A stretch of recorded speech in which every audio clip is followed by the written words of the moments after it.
Let's talk about tennis parents.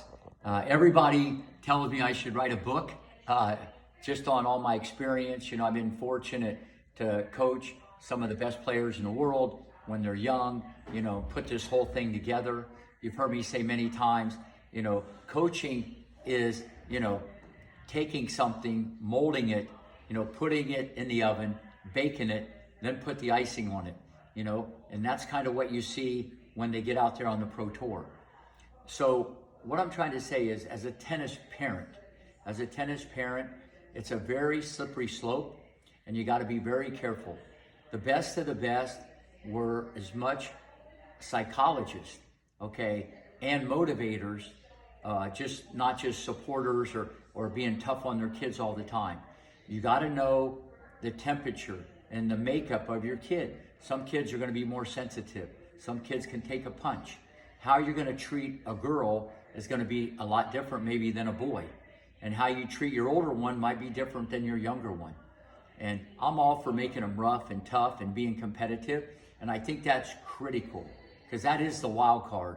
Are you going to run over broken glass to get a ball? Are you going to die to win a point? You know, how competitive you are really determines how you're going to handle pressure.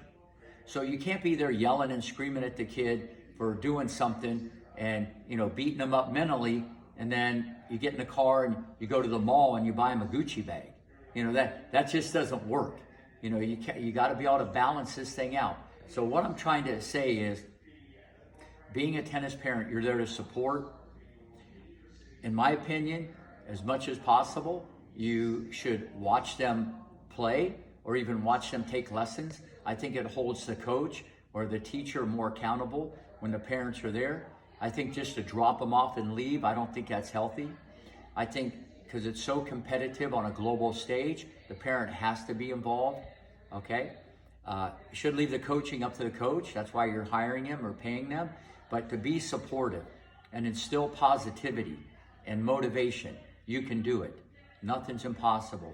And remember, it's a long-term process. It's a journey, okay? Everybody wants it right now. There's a fine line between winning and losing. You know, a lot of people say, well, my kid was winning in the 12s, now in the 14s, she's losing to people that she beat in the 12s. And I said, I could tell you that story thousands of times. It's going to change. Just because you were one of the best in the country at 12, I don't think you should be booking tickets for Wimbledon. You know, this is a journey. It's not where you start, it's where you finish. But parents get so caught up in this. You want to support, you want to educate, you want to get them around the best of the best. But at the end of the day, motivate them, encourage them, okay? Know when to push them and know when to hug them.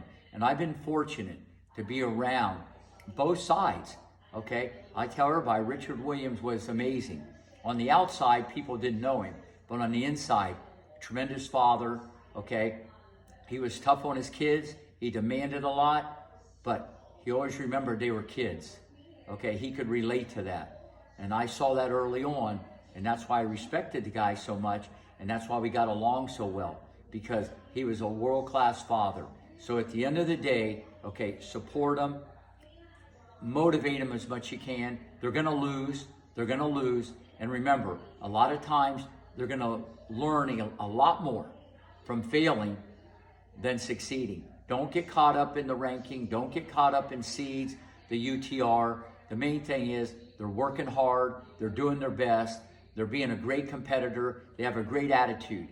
If you can instill those qualities as a parent in your child, not only will they become a better tennis player, but they're going to become better at the game of life.